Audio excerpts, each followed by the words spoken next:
আসসালামু আলাইকুম। যেসব সৌদি আরব প্রবাসী ভাইয়েরা অবৈধ আছেন, অনেকেই আকামা নাই, দেশের থেকে আইছেন 27টা মাস হয়ে গেছে, আকামা নাই, অবৈধ আছেন। আপনারা কিভাবে সহজ উপায় বাংলাদেশে যাইতে পারবেন?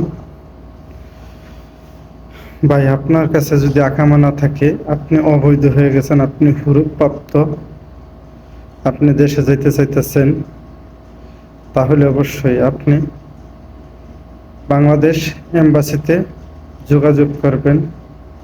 যোগাযোগ করার পরে আপনাকে ওখান থেকে জাওয়াজাত অফিসে নিয়ে যাওয়া হবে।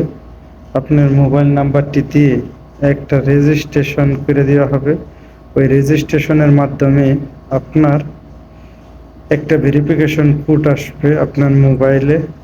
ওই কোডের মাধ্যমে আপনার 200 রিয়াল জমা করে আপনি বৈধভাবে এই সৌদি আরব থেকে বাংলাদেশে যাইতে পারবেন।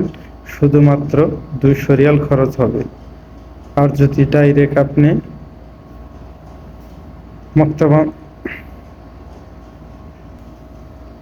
আর যদি ডাইরেক্ট আপনি জাওয়াজাত অফিসে যান, অবশ্যই ওই জায়গায় যায় একটা ফর্ম ফিল আপ করবেন। ফর্ম ফিল আপ করার পরে হয়তো বা আপনাকে 2 থেকে 3 দিন কি 1 সপ্তাহ টাইম দেওয়া হবে।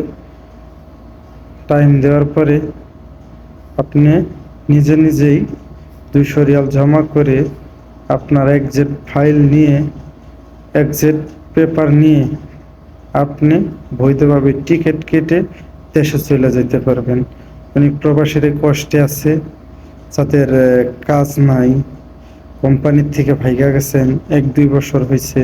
আসলে কি সৌদি আরব অবৈধ থাকাটা খুব কষ্টের বিষয়।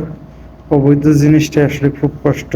যারা বৈধ আছে তারা আসলে কি মার কোলে আছে এই প্রবাসের বাড়িতে, আর যারা অবৈধ আছে তারা একদম মনে করেন যে তাদের মতো কষ্ট, দুঃখ, বেদনা আর কেউ নাই এই প্রবাসে যারা অবৈধ থাকে।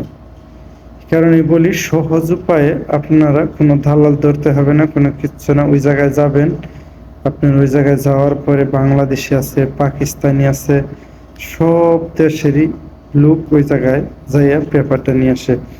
ইন্ডিয়া কোন, মানে আপনারা যে বাংলাদেশি ভাইদের সাথে কথা বলবেন, কথা বলার পরে আপনার একটা ফর্ম দিব। ফর্মটা ফিল আপ করে সুন্দর করে 200 রিয়াল ফি জমা দিয়ে আপনি আপনার মতো দেশে চলে যেতে পারবেন।